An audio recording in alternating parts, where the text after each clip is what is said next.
So we are in the Bio Valley of Chile with Cacique Maravilla's Pipeño, which is 100% Pais grape, Pais, which is a native grape from the region that is super popular, or well, has become super popular both from Chile and a lot of people started planting it in California as well in the last couple of years.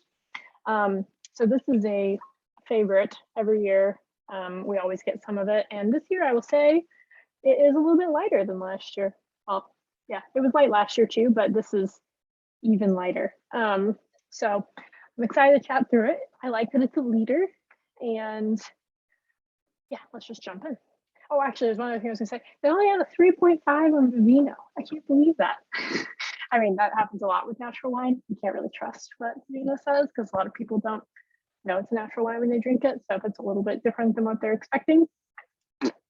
But yeah, so the winemaker, I don't actually know, it's Manuel.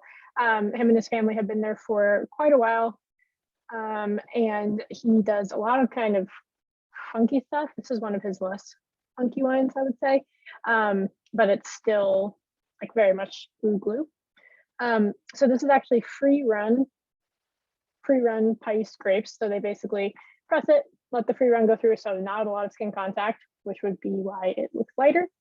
And then they put that free run juice into what's called a pipa, which is a barrel from Chile that is made out of some kind of specific oak.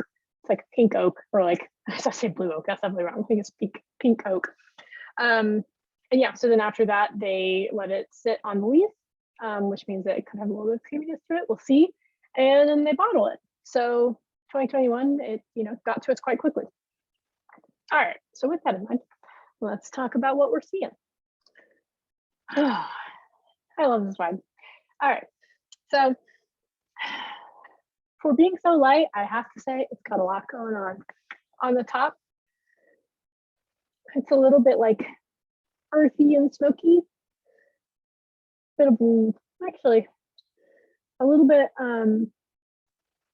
what's it called, meaty, but like also it's like cherry and meaty at the same time after the smoke and like getting those things in tandem.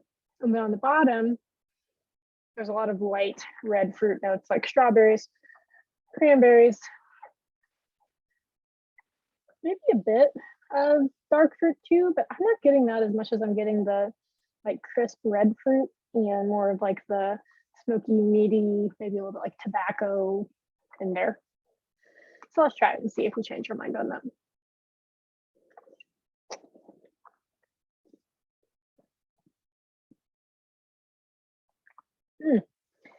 Nice glue. Great, great like structure, very light body, but still a good amount of acid and way more tannin than I was expecting, knowing how it was made. Maybe I should try that one more time to make sure that's tannin.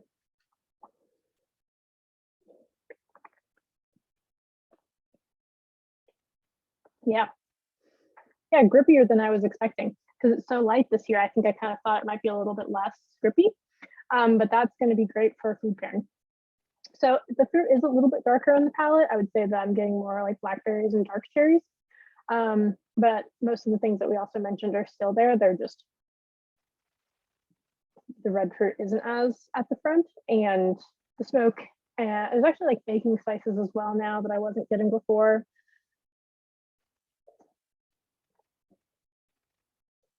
Honestly, very complex for being a liter of glue wine.